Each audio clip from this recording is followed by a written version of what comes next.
As I stood on the precipice of boarding that plane, the familiar anticipation of travel was disrupted by an unexpected unknown call on my cell phone. The ringtone, a disconcerting melody I had never heard before, echoed through the bustling airport. Despite the strangeness, I hesitated but ultimately answered, half expecting news about the job interview I'd aced just the week before. "Hello?" "Don't get on the plane." The woman's voice emanated from the other end, a bizarre cadence suggesting a struggle with her own vocal cords. The abruptness of her warning left me unsettled, yet there was an eerie calmness in her tone. The call ended abruptly, leaving me standing in the airport grappling with a decision that could alter the course of my life. I had always harbored a mild fear of air travel, and the foreboding nature of the call intensified that unease. Changing my plans, I veered away from the boarding gate and headed towards the food court, opting for a later flight. Little did I know that this decision would become a pivotal moment in my life. Several hours later, from the safety of a Starbucks, I watched in horror as news reports detailed the crash of the very plane I was supposed to be on. The gravity of the situation sank in.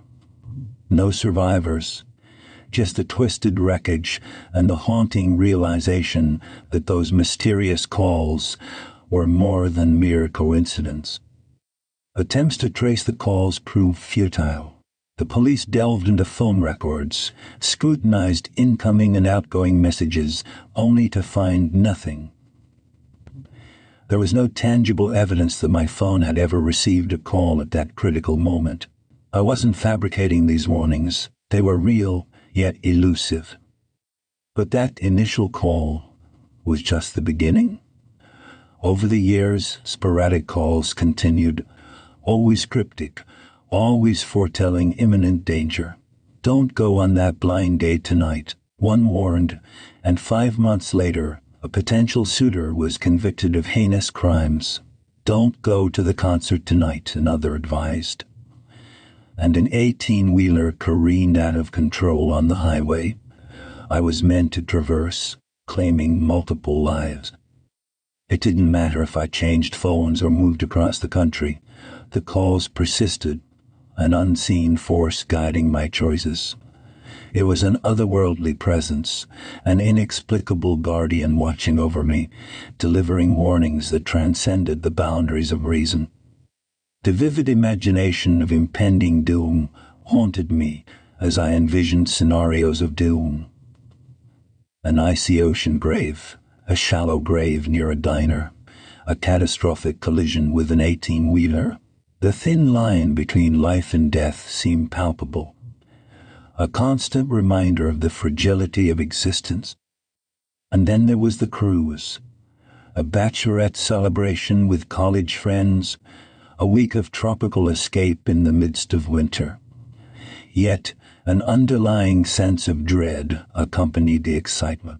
Maybe I had watched Titanic too many times, but I couldn't shake the feeling that something ominous awaited.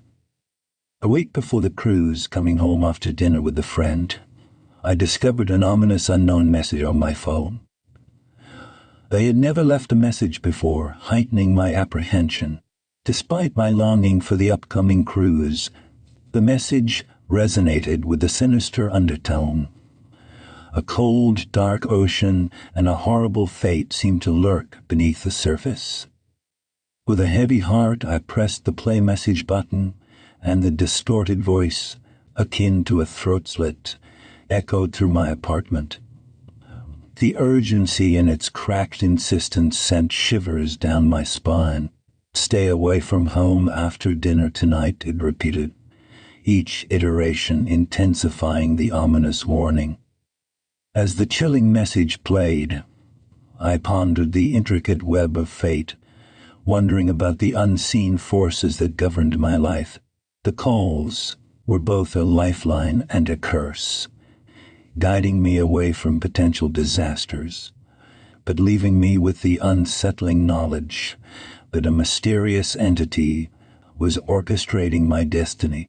The cruise once a beacon of joy, now stood as a potential nexus of danger, and the enigmatic voice continued to weave its disconcerting narrative into the fabric of my existence.